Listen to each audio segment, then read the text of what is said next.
தான் கடவுள். அப்ப அங்க கடவுள் தனம், அங்க உயிர் துடிப்பு நீங்க விரும்பி செய்யுங்க, அங்க இருக்கும், அங்க கடவுள் இருப்பார்.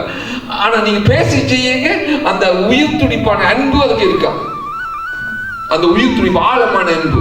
சும்மா கதைக்கெல்லாம் போகலாம், பக்கத்துல கையை பிடிச்சோண்டு நடந்து போகலாம், சாப்பிடலாம், அது வேற. ஆனா அந்த ஆழமான அன்பு, அந்த காதலிச்சாக்களுக்கு அது தெரியும், அந்த ஆழமான அன்பு அந்த காதலிச்சாக்களுக்கு இருக்கு. அது ஒரு நாள் வாழ்ந்தா கூட என்ன பொறுத்தல போதும். விருப்பம் இல்லாம நீ 100 வருஷம் வாழ்ந்து நீ ஒன்றும் செய்ய போறது இல்லை. ஒரு நாள் அந்த விருப்பமான நாளோட வாழ்ந்தா கூட அது புனிதம். அதே தத்துவம் இந்த நாட்டில் வெளிநாட்டில் அதே மாதிரி தான் பொறுத்து சொல்றீங்க. எல்லா இடமும் காதல் ஒன்றுதான். காதலை நாங்கள் இன்றைக்கு அது காதல் நீங்க சொல்றீங்க லவ் பண்ணலாம், லவ் பண்ணி கொண்டிருக்க நல்ல சந்தோஷமா இருக்கு. கல்யாணம் முடிச்சோடனே பிரச்சனை வேற. முதல் காதலிக்க அந்த அன்பு ஆழமா இருக்கும், அன்பு புனிதமா இருக்கும். கல்யாணம் பண்ண ஒன்று வந்த உடனே கட்டுப்பாடுகளை விதிக்கிறதுக்கு ஒருத்தர் விதிக்க பார்க்கிறவங்க விளங்கல. அந்த நேரத்துல அவைக்கு பிரச்சனை வருது. காதல் ஒரு புனிதம், அது காதல் இருக்க ஒரு சிட்டுக்குருவி மாதிரி இருக்கு. ஆனா கல்யாணம் பண்ண முடிக்க தொடங்கினோன்னு அவைகளுக்கு ஒருத்தர் அவன் ஃப்ரீடத்துல தலையிட பார்க்கிறவங்க விளங்கல. அந்த காதலிக்கிற நேரத்துல ஃப்ரீடத்துல ஒன்றும் தலையிட மாட்டேன். ஆனா காதலிச்சு முடிஞ்சு கல்யாணம் பண்ணி வந்தோன்னா அப்புறம் கட்டுப்பாடுகள், இதை செய்யக்கூடாது, அவர்கிட்ட கதைக்க கூடாது, இவையிட்ட கதைக்க கூடாதுன்னு சொன்ன உடனே அங்க காதல் செத்து போயிடுச்சு, அன்பு செத்து போயிட்டு. அன்பு கடவுளா இருந்தது, இப்ப அன்பு பேயா வந்துட்டு. காதலிச்சாலும் பிரச்சனை பின்னிக்கு இருக்கு. காதல்ன்றது புனிதமானது, அது புரிந்துணர்வு. இப்ப அதை புரிந்து கொள்ற விதம் இருக்கண்ணே. இப்ப காதல் என்ற போல எல்லாரும் காதலிக்கிறார்கள். அந்த காதலை இப்ப அவை அதை மிஸ்யூஸ் பண்றவர். அது காதல்ல ரெஸ்பெக்ட், அந்த காதல்ல புனிதமானாக்கள் அந்த பயணத்துல சரியா போகுங்க. காதல் அந்த அன்பு பொய்யான அன்புள்ளாக்கள் இடையில இப்படி விட்டுட்டு பிரிஞ்சு போகுங்க. அப்படின்னு சொன்னா நீங்க சொல்றதெல்லாம் பார்த்தா அவையோட உள்ளத்துல அவையோட புனிதமா ரெண்டு பேரும் புனிதமா உள்ளத்துல நல்ல ஏற்றுக்கொண்டா நல்ல நிலையில போயிடும். அவை இல்லை உள்ளத்துல ஒரு மாற்றம் ஏற்பட்டா அது நீங்க சொன்ன மாதிரி அந்த திரை எடுத்தா பிரச்சனை. இப்ப நீங்க இந்த காதலுக்கு கண் இல்லை, அன்புக்கும் கண் இல்லை. அன்பு எல்லாரையும் நம்பும், காதலும் அப்படித்தான் நம்பும். ஆனா ஒரு பொய்யானாலையும் சில நேரத்துல நம்பும். அதுதான் இது, அது எக்ஸ்பீரியன்ஸ். வாழ்க்கை அப்படித்தான். இப்ப காதலுக்கு கண் இல்லைன்ற அன்புக்கு இந்த 1 மணில தான் நிற்கும், 2 மணிலே அங்க இல்லை. நல்லது கெட்டது பாக்குறது, இவருடைய இது இருக்கா, அது இருக்கா, கார் இருக்கா, அப்படி இப்படி எல்லாம் பார்க்காது. அன்பு ஒரு அந்த காதல் கண் இல்லை, அதை வேற ஒன்று பார்க்காது, இதயத்தை தான் பார்க்கும், அன்பைத்தான் பார்க்கும், அன்பைத்தான் பார்க்கும். அந்த அன்பான நிலையில நம்பித்தான் அது போகும். ஆனா போய்க்க அந்த அடுத்த வர்ற பார்ட்னர் அதை மிஸ்யூஸ் பண்ணினா அது தப்பில்லை. அந்த பிள்ளை பிரிஞ்சு போகலாம். அடுத்த இன்னொரு நாள் நல்ல ஒரு நாளை தெரிவு செய்யலாம். ஏன்னா கவலைப்படக்கூடாது. ஏன்னா நான் நம்பி நீங்க நடக்க, நீங்க எப்படி செய்தா நீங்க ஒரு மாஸ்டர், எனக்கு ஒரு படிப்பிச்சிருக்கீங்கன்னு சொல்லி அவரை ரெஸ்பெக்ட் பண்ணி அவரோட கோயிக்க கூடாது. அப்படி செய்தவரோட நிச்சயமா உங்களை ஏமாத்தினவரோட ஒரு நாளும் கோயிக்க கூடாது. அவரை ரெஸ்பெக்ட் பண்ணி அவர் உங்களுக்கு ஒரு மாஸ்டர் அவரோட கை கொடுத்து கட்டி பிடிச்சு அவரை வழி அனுப்பணும். வழி அனுப்பிட்டு நீங்கள் ஒரு life partner, better life partner நீங்க தெரிவு செய்யணும். அதுதான் கிரேட். லவ் அப்படித்தான், லவ் பெருக்கெடுக்கும். லவ்ன்றது அன்பு. அன்பை யாரும் கட்டுப்படுத்த வலிக்கிட்டா அன்பு செத்துடும். நீங்க அன்பு செலுத்துறீங்க, உங்களோட வாய்ப்புல அன்பு செலுத்துறீங்க, நீங்க உங்களோட யாராவது ஒரு ஆள் கட்டுப்படுத்துறீங்கன்னா அங்க அன்பு இருக்காது, அங்க அன்பு செத்துடும். அப்ப அங்க பிரச்சனை தான் வரும். அந்த பிரச்சனை இந்த பிரச்சனை எல்லாம் வரும். ஏன்னா அங்க அந்த அன்பின் தன்மை மாறிட்டு. இப்போ இந்த ஒரு மாறுது. ஒரு ஆள் லவ் பண்ணி முடிக்கிறேன், உங்களுக்கு விருப்பம் இல்லைன்னா நீங்க ஒரு வீட்டை இருக்க முடியாது. அது ஒரு சரியான அது ஒரு பெயின். ஒவ்வொரு நிமிஷம் பெயின், நித்திர உள்ள இல்லாது அது பெயின். என்ன பொறுத்தவரையிலும் அந்த வேலையில சிலந்தி வேலையில இருக்கிற மாதிரி தான் இருக்குமா, சிலந்தி வேலையில அகப்பட்ட மாதிரி. என்ன பொறுத்தவரையிலும் வெளியேறி வந்துருவானும், துணிஞ்சு வரவனும். ஏன்னா அந்த மனம் ஒரு எப்பவும் நினைக்கிறது இது ஒரு சின்ன வட்டம், இதுதான் இதை விட்ட வாழ்க்கையை போயிட்டு. நான் சொன்னேன், இந்த மனம் எவ்வளவோ ஆற்றல், எத்தனையோ ஆப்பர்ச்சுனிட்டி, எவ்வளவோ சான்ஸ் இருக்கு. இது இல்லாட்டி அது, இந்த வேலை இல்லாட்டி அது, அந்த வேலை இல்லாட்டி இது, எவ்வளவோ ஆப்பர்ச்சுனிட்டி இருக்கு. இது கடல் அளவுக்கு பறந்து இருக்கு. விளங்கலையா? 2 பேர் போய் கொண்டிருக்கியா. அப்போ போய் கொண்டிருக்க ஃப்ரெண்ட்ஸ் நேரம் இந்த விட்டு இந்த காட்டில் தான் போச்சு. இந்த அந்த காரை இதை கொடுக்க போகிறேன். இப்போ இன்னொரு நேரம் இந்த வீட்லேயும் பிரச்சனையாக இருக்குது, நானும் அதை கொடுத்துட்டு நானும் புதுசு வாங்கணும். அதே மாதிரி இப்போ நீங்கள் சொன்ன மாதிரி இது யோ ஆனால் சீரியஸாக இருக்க ஆனால் நீங்கள் சொல்கிறதுக்கு சரி எனக்கு இந்த மனம் வந்து ஒரு பெரிய விஷயத்துல மாட்டுப்பட்டு அலையாள கூட பெரிய பிரச்சனை. ஒரு கட்டத்தில் இப்பவும் அன்பு தான் முக்கியமாக இருந்த கட்ட காலம் இருந்திருக்கு. அன்பு, அந்த லவ், அதுகெல்லாம் முக்கியமான காலகட்டமாக இருந்திருக்கு. ஆனால் இந்த காலத்தில் அது இல்லை. இந்த காலத்தில் பிஸி லைஃப், அன்புனாலே என்னென்று தெரியாத அளவுக்கு ஓட்டம், எல்லாம் ஓட்டத்தில் தான் இருக்குது. அவைக்கு அன்பண்டா என்னென்னே தெரியுது இல்லை. அவ்வளோத்துக்கு அன்பண்டா இங்கே இருக்கட்டு கேட்குறேன், மனமண்டா இங்கே இருக்கட்டு கேட்குற மாதிரி அன்பு இங்கே இருக்கட்டு கேட்குறேன். விளங்குது அந்த அளவுக்கு அவை அந்த எண்ணங்கள் எல்லாம் ஒரு கற்பனை உலகத்துல போகுது, நிஜ வாழ்க்கையில இல்லை. ஒரு அவைக்குள்ளுக்கு சமநிலையில இல்லை. உள்ளுக்கு சமநிலை இல்லாம இருக்கீங்க, எந்த கல்யாணமும் சரி வரான்னு. நீங்க முதல் சமநிலையில இருக்கணும். சமநிலையில இருந்தா தான் நீங்க கல்யாணம் கட்டுறதுக்கு மச்சுள்ள நாளா இருப்பீங்க, ஒரு லவ் பண்ணக்கூடிய நிலையில இருப்பீங்க. உங்களுக்கு சமநிலை இல்லையென்றா அங்க உங்களுக்கு கல்யாணம் முடிக்கிறது மச்சுவட் உங்களுக்கு இல்லை. விளங்குது உங்களுக்கு உள்ளுக்கும் நீங்க சமநிலை வரணும். உள்ளுக்கு ஒரு சமநிலை வரணும், ஒரு சூஃப்ரீடம் வரணும். இந்த நான் யார், மற்றவை யார், எல்லாரும் சமநிலை. அந்த சமநிலை உங்களுக்கு வர வேணும். உங்களுக்கு இந்த ஒருமை நிலை இருக்க வேணும். நீங்க இருமை நிலையில இருக்கிறீங்க, அது நல்லது இது கெட்டது அப்படி இப்படின்னு நீங்க அந்த ஒருமை நிலையிலிருந்து நீங்க இருமை நிலைக்கு வந்துட்டீங்க. நீங்க திரைகளால மூடி கொண்டிருக்கிறீங்க, பல்லாயிரக்கணக்கான திரைகள் போட்டு இருக்கிறீங்க. அப்ப உங்களுக்கு அது நீங்க மச் பண்ண இயலாது. நீங்க ஒரு மணியில இருக்கிற ஒரு ஆளோட நீங்க இது மணிலையால் வந்து சேர இயலாது. விளங்குது? அது சேர்ந்தாலும் கொஞ்ச நாள்ல நீங்க பிரிஞ்சிருவீங்க. என்ன காரணம்னா நீ இது மணிலையில நிற்குது, அவ ஒரு மணிலையில இருக்கா. அப்ப எப்படி வரும்? விளங்குது? அப்ப அதனால எப்பவும் நாங்கள் எங்களுக்குள்ளுக்கு ஒரு சமநிலை இருக்கணும், எங்களுக்குள்ளுக்கு ஒரு சூஃப்ரீடம் இருக்கணும், எங்களுக்குள்ளுக்கு ஒரு நம்பிக்கை இருக்கணும், எங்களுக்குள்ளுக்கு ஒரு மதிப்பு இருக்கணும். எல்லாரையும் நாங்கள் சமநிலையில பார்க்கணும். எங்களுக்குள்ளுக்கு ஒரு முகமுடி இல்லாமல் இருக்கணும், எங்களுக்குள்ளுக்கு ஒரு உண்மையா இருக்கணும். பொய்யான முகமுடியே இருக்கக்கூடாது. விளங்குது? அப்போ பொய்யான முகமுடியை நீங்க போட தொடங்கினீங்கன்னா நீங்க எல்லாருக்கும் பொய்யான முகமுடி தான் போடுவீங்க. விளங்குது? உண்மையான ஒஃப்னா இருக்கணும், உண்மையா இருக்கணும். உங்களோட தலை வெட்ட போறாருன்னு வாய்ப்பு சொன்னா கூட நீங்க உண்மையா நிற்கணும். வெட்டு, நான் பிள்ளை விட்டுட்டேன் அப்படி என்ற நிலையில உண்மையா இருக்கணும். விளங்குது? அந்த அளவு உண்மையா இருக்கணும். உண்மையா உண்மைதான். என்ன காரணம்னா அதுதான் ஒருமை நிலை. அந்த ஒருமை நிலையில இருந்தோம்னா அந்த வாழ்க்கையும் ஒரு சந்தோஷமா போகும். அந்த இப்பத்த காலத்துல அந்த எங்களுக்குள்ளுக்கு ஒரு சமநிலை. இப்போ உதாரணத்துக்கு நாங்கள் ஒரு இப்போ ஆரம்ப காலத்துல நீங்க சொன்னீங்க ஸ்ரீலங்கால ஒரு கொஞ்சம் மெஜாரிட்டி, இப்ப நெருக்கடியான வாழ்க்கைக்கு வந்துட்டு இருக்கோம். எல்லாம் சேர்ந்து ஒரு கூட்ட வாழ்க்கைக்கு வந்துட்டு இருக்கோம். ஒரு நெருக்கடி, அந்த பிரச்சனை இந்த பிரச்சனை, அதனால நாங்க இப்ப சமநிலை சரிஞ்சிட்டு அப்ப சமநிலை சரிஞ்சா உங்களோட பார்வைகளும் ஒவ்வொரு விதமா தான். இப்ப சமநிலையில இருக்க உங்களுக்கு அன்புதான் முக்கியத்துவமா இருக்கும். சமநிலை சரியேக்க உங்களுக்கு கார், வீடு, பங்களா, வேலை, ரெஸ்பெக்ட் அதுகள்லாம் உங்களுக்கு இதா இருக்கு. உண்மையாக நீங்க சொன்ன இந்த சமநிலை வந்து இருக்க ஒரு வாழ்த்துக்கள் இருந்தது, ஒரு உபசரிப்பு இருந்தது, ஒரு பண்பாடான ஒரு கலாச்சாரம் நல்லா ஓங்கி இருந்தது.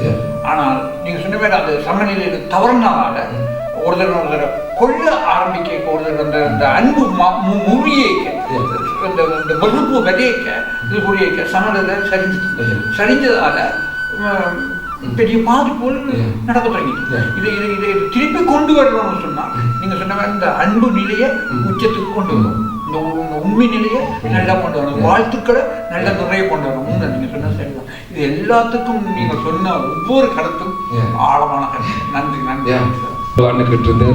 இந்த ஃபேமிலியில் இப்படி ஒரு ஹஸ்பண்ட் அண்ட் ஒய்ஃப், ஒரு குடும்பம் ஒரு ஒற்றுமையாக வாழணும்னா நாங்கள் முதல் எங்களை ஒரு சமநிலைக்கு கொண்டு வரணும். நீங்க கல்யாணம் முடிக்க போறீங்க, இல்லை ஒரு லவ் பண்ண போறீங்கன்னா நீங்க முதல்ல உங்களை நீங்க சமநிலைக்கு கொண்டு வரணும். உங்களை நீங்க ஒரு முகமூடி இல்லாத மனிதனா இருக்கணும். நீ ஒரு அன்பான ஆளா வரணும். அப்படியான ஒரு பக்குவ நிலைக்கு வந்த அப்புறம் தான் நீங்க கல்யாணம் கட்டுற அளவுக்கு மெச்சூரிட்டா இருக்கும். அதை விட்டு போட்டு நீங்க வேலை இருக்கா, BMW கார் இருக்கா, அந்த கார் இருக்கா, பில்டிங் இருக்கா, கட்டிடம் இருக்கா, அண்ட் அது எல்லாத்தையும் நம்பி நீங்க கல்யாணம் கட்டுனீங்கன்னா அது ஒன்றும் சரி வராது. இல்லை அவர் டாக்டரா இருக்கார், இன்ஜினியரா இருக்காரு, நீங்க கல்யாணம் முடிச்சாலும் அதுவும் சரி வராது. உங்களுக்குள்ளுக்கு ஒரு நீ குடும்பத்துக்கு ஒரு மெச்சூரிட்டா இருக்கிறியான்னா நீ சமநிலையா இருக்கிறியா, நீ ஒரு முகமுடி இல்லாத மனுஷனா இருக்கிறியா அண்டா அது ஒரு குடும்பத்துக்கு ஏற்றவாள். நீ ரெண்டைக்கு அந்த முகமுடியும் போட்டுக்கொண்டு ஒரு சமநிலை இல்லாத நீ கல்யாணத்துக்கு பக்குவமான ஆள் இல்லை.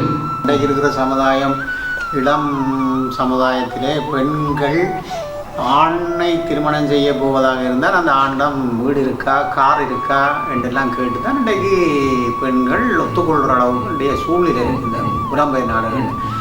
இது கூட ஒரு மிக சிக்கலாக ஒரு சூழ்நிலையாக வரும்.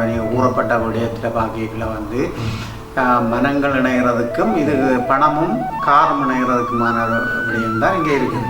இப்போ இவர்கள் எப்படி ஒற்றுமையாக இருப்பார்கள் ஒரு காலத்தில்? இவர்களை நோக்கு அவர்களுக்கான ஒரு பொருளாதாரத்தோடு தான் தங்களுக்கு வரக்கூடிய துணைவன் வர வேணும் என்ற அடிப்படையில் இருக்கு. அது ஒரு ஆர்டிஃபிஷியல், ஒரு பவன் இல்லை, அது ஒரு பிளேட் ஆர்டிஃபிஷியல். வெளிப்பார்வைக்கு ஒரு ஆர்டிஃபிஷியலாக இருக்கும் மொழியே அப்படியெல்லாம் காரில் போவேன், எல்லா பாட்டிக்கெல்லாம் உடுப்பெல்லாம் போட்டுன்னு போவேன், எல்லாம் ஓடுவேன், பிள்ளைகளோட எல்லாம் விளையாடுவேன், அங்கே இருவேன், இங்கே இருப்பேன். ஆனால் அதுக்குள்ளுக்கு உயிர் இருக்காது. ஒரு மரம் இருக்கு, நீங்க மரத்தை வீட்டை வச்சிருப்பீங்க, அது ஒரு உயிர் உள்ள மரம் வச்சிருப்பீங்க, ஒரு பிளாஸ்டிக் மரம் வச்சிருப்பீங்க, அதை பார்த்தா ரெண்டு ஒரே மாதிரி தான் இருக்கும். அதே மாதிரி இப்போ அன்பு அச்சாணியா வச்சு அந்த ஒரு கல்யாணத்துல ஒரு ஃபேமிலி இருந்துச்சுன்னா அது உயிர் உள்ள மரம். அப்படி இல்லாம இந்த கார் பங்களா வேலை அந்த இதெல்லாம் நீங்க பார்த்து நீங்க கல்யாணம் முடிச்சீங்கன்னா அது ஒரு பிளாஸ்டிக் மரம். இவ்வளவு தூரம் சொல்லி கொண்டு வந்ததில் உண்மை என்னன்னு சொன்னா, பணம் எந்த காலத்திலையும் இன்னும் வராது. இந்த உடம்பும் உயிரும் ரெண்டு பேர்ட்ட திருமணம், நீங்கள் சொன்னீங்க அப்போது திருமணம் ஒரு மனமாக இருந்தது. ரெண்டு பேரும் ஒற்றுமையாக இருந்து அந்த தண்டவாளத்தில் போனால் தான் அந்த இன்ஜின் போச்சே. இல்லைன்னா ஒரு தண்டவாளத்தில் ட்ரெயின் போச்சேராது. அப்போ ரெண்டு பேரும் உண்டாயிருந்தா தான் அந்த ட்ரெயின் ஒரு போய் சேர வேண்டிய இடத்துக்கு போச்சு. அது உண்மை. அது அதில் பணமோ ஏதோ முக்கியம் இல்லை, அது எப்பவும் சேர்த்துக்கொள்ளலாம், எப்பவும் போகும். ஆனால் நீங்கள் அன்பு இருந்தால் எப்பவும் சந்தோஷமா நீங்கள் சொன்ன மாதிரி அந்த காதல் அந்த அந்த ரசனை அப்படியே போய்க்கொண்டே இருக்கு. ரெண்டு பகுதியும் சமநிலையா நான் கதைச்சிருந்தாலும் ஒரு ஃப்ரோ கடவுளும் பார்க்க பெருமதியான ஆள் தான். அந்த அளவுக்கு ஒரு மேன் ரெஸ்பெக்ட் பண்ணணும். அதைத்தான் நான் சொல்லுவேன். நான் மேனே ஒரு ஃப்ரோ ரெஸ்பெக்ட் பண்ணணும்னு நான் ஒரு நாள் சொல்ல மாட்டேன். ஆனா ஒரு மேன் அந்த ஃப்ளோவை ஒரு கடவுள்னு பார்க்க உயர்வாக தான் பார்க்கணும். என்ன காரணம்னா அவள் எல்லாத்தையும் விட்டுட்டு உங்கள்கிட்ட வந்திருக்கான். விளங்கல, ஒரு ஹியூமன், ஒரு உயிர், ஒரு கடவுள் இந்த உலகத்துக்கு கொடுத்த ஒரு ஆள் உங்கள்கிட்ட வந்திருக்கிறான்ங்க. அது எல்லாத்தையும் விட்டு உங்கள்கிட்ட வந்திருக்கிறான்ங்க. நீ உங்களோட உயிரை கூட கொடுக்கறதுக்கு தயார் நிலையில் இருக்கணும். இந்த தலையை வெட்டி உங்களோட வாய்ப்பு கேட்டா கூட நீங்க கொடுக்கக்கூடிய நிலையில நீங்க ரெடியா இருக்கணும். விளங்குது, அவ்வளோத்துக்கு ஒரு ஃப்ளோவை ஒரு மேன் ரெஸ்பெக்ட் பண்ணுவோம். இந்த நாடு கூட தாய்மைக்காக அவ்வளவு நாள் லீவ் விடுது, கொண்டாடுது. அந்த உண்மையிலேயே தாய் இல்லாமல் நாங்கள் இல்லை, தாய் இல்லாமல் நாங்கள் இல்லை. அம்மான்ற சொல்லு எப்பவும் அது ஒரு ஒரு தாமரப்பும் மாற்ற உண்மையிலேயே அதை நாங்கள் மதிக்க வேணும். அம்மாண்டா தாயும் தான், கடவுள் தான், எல்லாம் அந்த அந்த அன்பின் உள்ளம் தான். தாயும் ஆனவர் அந்த அந்த அந்த கடைசி இதுல போய்க்கு அவர் அந்த அந்த இறைவன் கூட தாயும் ஆனவர். எவ்வளவு பெரிய அற்புதம் அந்த தாய். இப்ப நீங்க அப்போது ஒரு கேள்வி கேட்டிருந்தீங்க. இப்போ ஸ்ரீலங்காவில் ஒரு கல்யாணம் முடிக்கிற தம்பதிகளுக்கு நல்ல சந்தோஷமா இருந்தது. இப்போ கல்யாணம் முடிக்கிறவங்க சந்தோஷம் இல்லையே. இப்போ உதாரணத்துக்கு நீங்கள் ஸ்ரீலங்காவில் பார்த்தீங்கன்னா நீங்கள் கல்யாணம் முடிச்சோடனே ஒரு மேனோட வருமானத்தில் ஒரு வாய்ப்பு இருப்பா. அப்போ மேனுக்கு பின்னாலே அவ தெரியவா. அவ ஒரு ஒரு அவக்கிட்ட ஒரு சொந்தமா ஒன்றும் இருக்காது. ஏன்னா மேன் உழைச்சோன்னு அவர்கிட்ட கட்டுப்பாட்டுக்கு தான் இருப்பார். அவர் இந்த வித்திர ஒன்றானா நீங்கள் வித்திர ஒன்றே கொடுக்கணும். அவர் வாசலுக்கு வந்துட்டான்னா வட்டியை கொண்டு ஓடணும் விளங்குது. அப்போ அப்போ அவ ஒரு அந்த நிலை அவ அந்த உலகத்துக்கே பழக்கப்பட்டுட்டார். அதை விட வேறு உலகம் தெரியாது. ஆனால் இங்கே அப்படி இல்லை. வாய்ப்பும் வேலை செய்வார், வாய்ப்புக்கும் ஒரு ஃப்ரீடம் இருக்கு. அப்படி இருக்கு. ஒரு ஆள் நம்பி ஒரு ஆள் இருக்குது. இப்போ உண்மை நம்பி நான் இருந்தால் நீ சொல்றதை நான் கேட்கத்தான் மாடும். இப்போ வேலை இடத்துல போய்ங்க செப் சொல்லுங்க நீங்க கேட்கத்தான் மாடும். ஆனால் வெளியில் ஒருவர் வந்து சொன்னா நீங்க கேட்பீதான். அதே மாதிரி இப்போ புருஷனை நம்பி இருக்கிற வருமானத்தில் இருந்தால் புருஷன் சத்தம் போட்டாலும் கேட்கத்தான் மாடும். இங்கே உள்ள ஆளுங்க 2 பேரும் வேலைக்கு கூட நாங்கள் டீ குடிக்க கூட போகிறது கூட நேரம் இருக்காது. அவங்க டைம் கொடுக்க டைம் இருக்காது. அவ டீ எடுத்து தர்றதுக்கு கூட டைம் இருக்காது. அப்போ ஊர்லன்னா ஓகே தண்ணி குடிக்கிறீங்களா, ஒரு தண்ணி கொண்டு கொடுக்கணும். இங்கே தண்ணி கொண்டு கொடுக்கறது டைம் இல்லை. அவ்வளோ பிஸியாக அந்த வாழ்க்கை போயிட்டு என்ன பொறுத்தவரை ஊர்ல ஒரு தம்பதி கல்யாணம் முடிச்சிருக்கிறதுக்கும் இங்கே ஒரு தம்பதி கல்யாணம் முடிச்சிருக்கிறதுக்கும் இங்கே ஒரு உயிர் துடிப்பு இருக்கு. ஒரு ஃப்ரீடம் இருக்கு. 2 பேருக்கும் ஒரு சுதந்திரம் இருக்கு. விளங்கிலே அந்த ஒரு தடவை அழுத்துறது அது குடும்பம் இல்லை. அது ஒரு பிரிசன். ஒருத்தர் அடக்கக்கூடாது. சம அளவில் அதிகாரங்கள் கொடுத்து ஒரு பரஸ்பர அண்டர்ஸ்டாண்டிங் பண்ணி இங்க ஒன்று கொண்டு போறதான் இப்பத்த நான் பழைய காலத்து கல்யாணங்கள்ல பார்க்க இப்ப இருக்கிற ரெஸ்பெக்ட். என்ன காரணம்னா ஒருத்தர் அழுத்தாம இருக்கிறது. விளங்கல ஒருத்தருக்கு ஒருத்தர் சூஃப்ரீடன் அன்பு தான் அங்கே இருக்கும். அங்கே அதிகாரம் இருக்காது. விளங்கல இன்றைக்கு ஒரு ஆள் நம்பி ஒரு ஆள் கேட்க அங்க அதிகாரம் இருக்கும். என்ன பொறுத்தவரை இது ஒரு நல்லது. ஏன்னா 2 பேரும் பேச ஒரு அண்டர்ஸ்டாண்டிங் இருக்கு. அங்கே ஒரு அன்பு எப்பவும் இருக்கும். விளங்கல அதுக்கு நின்று பிடிக்கிறார்கள் தான் எப்பவும் லைஃப்ல நிற்பேன். ஒருத்தர் அடைக்கினா அது குடும்பமே இல்லை. ஒருத்தர் நீ இது போல இது நான் சொல்லத்தான் நீ கேட்கணும் அப்படி இப்படின்னா அது ஒரு குடும்பமே இல்லை. அது ஒரு விதமான சூழ்நிலை. அது அந்த ஊர்ல அவருக்கு தான் வேலை வாய்ப்பு இருக்கு, வைஃபுக்கு வேலை வாய்ப்பு இல்லை. அவ கிடைச்சிருந்தா அந்த ஊர்லயும் அவவும் வேலைக்கு போயிருக்கலாம். அங்கேயும் அப்படியும் இருக்கணும். அவர் 2 பேரும் வேலைக்கு செய்யறவையும் இருக்கணும். 75% நீங்க சொன்ன மாதிரி கணவன் வேலை செஞ்சா வந்து விட்டு இல்லை. இதுகள் சாதாரண கண்ணுக்கு தெரியாது. என்ன காரணம்னா அந்த ஆதிக்கம்ன்றது அன்பு இந்த அந்த மருந்துக்கு இனிப்பை பூசி கொடுக்குற மாதிரி விளங்கல அது மாதிரி இருக்க பார்த்தா அது அன்பு மாதிரி தான் இருக்கும். ஆனால் அது அதிகாரம் அப்படி இருந்துச்சுன்னா அங்க அன்பு இருக்காது. இன்றைக்கு ஒரு ஃபேமிலி ஒரு குடும்பம் ஹஸ்பண்ட் ஒய்ஃப் இடையில இன்றைக்கு அதிகாரம் இருக்கோ அன்றைக்கு அந்த அன்பு செத்துரும். அங்க அன்பு இல்லை. விளங்கல அன்பு இல்லாட்டி ஒன்றுமில்லை. அன்பு தான் அச்சு, ஒரு குடும்பத்தின் அச்சு. அந்த அன்பு அங்க இல்லையன்றைக்கு அது சரி மரணம் தான் இருக்கு. ஒரு அது அன்பிட்டு தன்மை மாறிடும். அன்பிட்டு தன்மை அங்க மாறிடும். அங்க மரணத்தை எண்ணிக்கொண்டு தான் இருப்பேன். அன்பு இருந்தா அது வாழ்க்கை ஒளிமயமா போய் கொண்டிருக்கும். இன்றைக்கு அன்பு இல்லாம போதும் அங்க மரணம் வந்து பிடிச்சிடும். அன்பை வச்சு அன்பு தான் எங்களுக்கு இதா இருக்கணும். விட்டு கொடுப்பு அன்பு அந்த நிலை ஒரு கல்யாணம் முடிச்சோன்னு ஹஸ்பண்ட் அண்ட் ஒய்ஃப் ஒன்றா போயிடணும். ஒருமை நிலை. அந்த ஒருமை நிலை இருந்தா தான் அது ஃபேமிலி. அந்த இருமை நிலை இருந்துச்சுதான் அங்க அது ஃபேமிலி இல்லை, அது பிஸ்னஸ். இப்போ நான் உனக்காக இருக்கிறேன், நீ எனக்காக இருக்கிற வந்து சாப்பிடு இதுவும் பாட்டு செய்ய ஓகே விளக்குது. அது சும்மா ஃப்ரெண்ட்ஷிப், அந்த சும்மா ஃப்ரெண்ட்ஷிப். அந்த ஆழமான அன்புக்கு போய் அங்கே அன்பு மட்டும்தான் இருக்கும், ஆளே இருக்காது. 2 பேருமே இருக்க மாட்டேன். ஹஸ்பண்ட் ஒய்ஃப் 2 பேரும் இல்லை, அங்கே அன்பு தான் இருக்கும். அந்த டீப்பான அன்பா, அதாவது சாதாரண அன்பு இல்லை, அந்த டீப்பான அன்புக்கு போய் அங்கே 2 பேரும் இருக்க மாட்டேன். அன்பு தான் இருக்கும். விரிசல்கள் ஏற்படுகின்ற தருணத்திலே எப்படி அன்புகளை தேர்றது? எங்களுக்குள்ளுக்கு சமநிலை இல்லை. எங்களோட மனது ஒரு பெரிய ஒரு இனிமேல் அளவுக்கு பவர்ஃபுல்லானது. அதனால நாங்கள் திரைகளோடு இருக்கிறோம். நிறைய திரைகள், எங்களோட திரைகள் நிறைய. அந்த திரைகளை நாங்கள் விலத்தி போனாதான் அந்த சில அதிசயங்களும் அற்புதங்களும் எங்களுக்கு விளங்கும். நாங்கள் திரையோடே இருந்தோம்னா நாங்கள் திரையைத்தான் பார்ப்போம், நாங்கள் திரைகளோடு தான் வர்றோம். திரைகளோட நிறைய திரைகளை கொண்டு வந்துட்டோம், எல்லாம் எங்களுக்கு போட்டு போட்டு போட்டு கிடக்கு. அதனால நீங்கள் உங்களுக்கு உள்ள இருக்கிற கடவுளையே உங்களால் உணர முடியாது. நீங்க எப்படி வாய்ப்பை உணர போறீங்க? எங்களை நான் உணராட்டி மெட்டீரியல் எப்படி நாங்கள் அப்போ ஒவ்வொருத்தரும் உணர்ந்தா அது பெரிய ஒரு மாற்றம். நீங்க சொன்னது உண்மையிலேயே பெரிய ஒரு விஷயம். அது உண்மையிலேயே நான் வரவேற்கிறேன். நாங்கள் தான் வாஷ் பண்ணணும், நாங்கள் தான் துவைக்கிறோம், நாங்கள் தான் கழுவோம், நாங்கள் தான் நல்ல துணியாக இருக்கணும், நல்லதாக இருக்கணும். நாங்கள் உள்ளத்தையும் சுத்தம், அதான் உள்ளம் பெருமை. அப்போ நாங்கள் இருந்தால் என்னுடைய பிள்ளைகள் குட்டிகள் மனைவி இல்லை அப்படி அது கிளீனாக இருந்தால் ஒரு சந்தோஷம் தான் பெறும். இப்போ நாங்கள் இப்போ கோயிலுக்கு போகிறோம், கோயிலுக்கு போய்க்க எல்லாரும் சந்தோஷமாக ஆரோகிறாங்க. அப்போ அந்த செகண்ட் எல்லாருமே அந்த ஒரு நிலப்பாட்டில் நிற்கிறோம். அந்த எல்லாம் மறந்து எல்லாம் போய் அந்த ஆரோராண்டு அப்படி இருக்கிறோம். சந்தோஷம் தான் சுற்றி எல்லாரையும் அந்த சந்தோஷப்படுத்த ஒரு புத்துணர்வு கொடுக்கு. அது நீங்க சொன்னது ஒவ்வொருத்தையும் கிளீன் பண்ணி போனா எவ்வளவு சந்தோஷம். இந்த 12வது வயது வரைக்கும் நான் செய்திருக்கேன். ஆனா நான் ஒரே ஒரு விஷயத்தை தான் சொல்றேன், ஒரே ஒரு விஷயம்.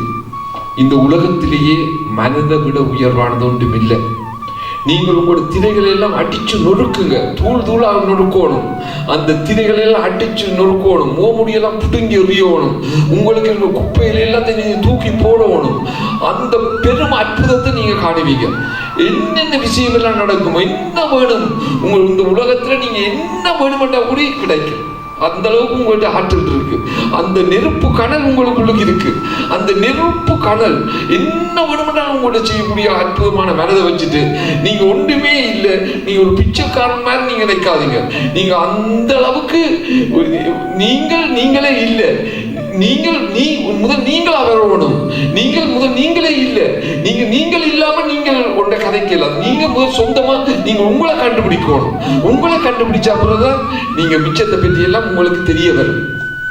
அது வரைக்கும் திரையாத்தான் இருக்கும், கல்லாத்தான் இருக்கும். விளங்கல. அப்ப நீங்க உங்களை அறிஞ்சு கொள்ளணும். உங்களை அறிஞ்சு கொண்டாதான் உங்களுக்கு உள்ளுக்கு இருக்கிற தான் அவாக்கை மூடுதுன்னு தெரியும். உங்களுக்கு இருக்கிற சததான் அவாக்கும் இருக்குன்னு தெரியும். உங்களுக்கு வந்து அவாக்கு நோவுன்னு தெரியும். உங்களுக்கு கவலை வந்த பார்த்தன் அவாக்கும் கவலை வந்து உங்களுக்கு தெரியும். விளங்கல. அதனால உங்களை உணராட்டி மற்றவன் ஒருத்தரையும் நீங்க உணர மாட்டீங்க. ஒவ்வொரு கோயிலையும் செய்யும். எந்த மரம் என்றாலும் என்ன இருந்தாலும் அந்த தண்ணி ஊற்றைக்கு இஞ்சி குளிரும். அந்த நீங்க சொன்ன மாதிரி அந்த சதை அந்த உணர்வு அந்த உள்ளம் அது இது அங்கே அங்கே பால் ஊற்றுனா இங்கே பால் ஊற்றுனாங்க, அந்த தண்ணி ஊற்றுனா இங்கே தான் அந்த நிலை அந்த உண்மையான அன்பு நிலை இருக்கணும். என்ன உங்களுக்கு என்ன மாதிரி உங்களுக்கு இது இருக்கோ அதே உணர்வு எனக்கு வேணும். அதுதான் அந்த அந்த அந்த பாயிண்ட். நன்றி. ஒரு மனுஷன் அப்புறம் இருக்கிறது இவ்வளவு பெருமதியான விஷயம். நீங்க கொஞ்சம் விழிச்சா நீங்க உங்களோட மனதில் இருக்க அவ்வளவு திரைகளை இப்போ கிசத்தை அறியலாம். இல்ல நான் இப்படி ஒன்று செய்ய மாட்டேன், நான் நான் தான் இருந்தீங்கன்னா நீங்க அந்த திரைகளை எல்லாம் வெளியேற்றி உங்கள்ட இருக்க எல்லாத்தையும் முகமுடியெல்லாம் பிடுங்கி எறிஞ்சு வாய்ப்புக்கு முன்னால ஒரு முகமுடி, செப்புக்கு முன்னால ஒரு முகமுடி, அவனுக்கு முன்னால ஒரு முகமுடி, இவனுக்கு முன்னால முகமுடி போடாம உங்களோட சொந்த முகத்தை நீங்க எப்ப அறியுறீங்களோ அன்றைக்குதான் நீங்க வாழ்றதுக்கு தகுதியானால், நீங்க திருமணம் முடிக்கிறதுக்கும் ஒரு தகுதியானால், அது வரைக்கும் உங்களுக்கு எந்த மச்சுவட்டும் இருக்காது வாழ்க்கையை பொறுத்துக்கு. விளங்குது. நீங்க எவ்வளவு கோடிக்கணக்கு வச்சிருக்கலாம், நீங்க எவ்வளவு மில்லியன் வச்சிருக்கலாம், நீங்க எவ்வளவு காசு வச்சிருக்கலாம், உங்களை அறியாட்டி அதெல்லாம் ஒரு குப்பை தான். அந்த காலத்துல அப்பு ஆட்சி அந்த வயசு சொன்னாங்க அகத்தின் அழகு முகத்தில் தெரியும். அப்ப நாங்கள் உள்ளுக்குள்ள என்னதான் நீங்க என்னதான் உழவு வச்சிருந்தாலும் இங்க இருண்டு இருந்தா எதுவுமே இங்க வெளிச்சமா இருந்து இங்க பிரகாசமா இருக்கு. அதுதான் அந்த தன்மை. நீங்க சொன்னது ஆழம் ஆழம் இது உண்மையிலேயே பாராட்டு. ஒருத்தன் காசுக்கு பின்னுக்கு ஓடுறான்டா இல்லை ஒரு நீ பார்ப்பீங்க சில நேரம் ஒருத்தன் காசுக்கு பின்னாலே 24 மணி நேரம் ஓடிக்கொண்டிருப்பான். ஒரு செக்ஸுக்கு பின்னாலே 24 மணி நேரம் ஓடுவான். இல்லை ஒருத்தன் வேறு கோளுக்கு பின்னுக்கு ஓடுறான், அங்கே ஓடுறான், இங்கே ஓடுறான், இல்லை ஒரு ஃப்ரெண்ட்ஸோட சேர்ந்து டிஸ்கோவில் ஆடுறான், 24 மணி நேரம் ஆடுறான்டா அவனுக்கு மனதில் ஒரு சமநிலை இல்லை, ஒரு சந்தோஷம் இல்லை. அதனாலதான் அவன் போய் கொண்டிருக்கான். அவனுக்குள்ளுக்கு தண்டை சொந்த முகத்தை பார்த்தாண்டா அது ஒரு பேரொளி. அந்த பேரொளியை கண்டுட்டாண்டா இதுகளுக்கெல்லாம் போக மாட்டான். அந்த அதிசயத்தை கண்டுட்டாண்டா, அதாவது தன்னை கண்டுட்டாண்டா, தனக்குள்ள ஆற்றலுக்கு.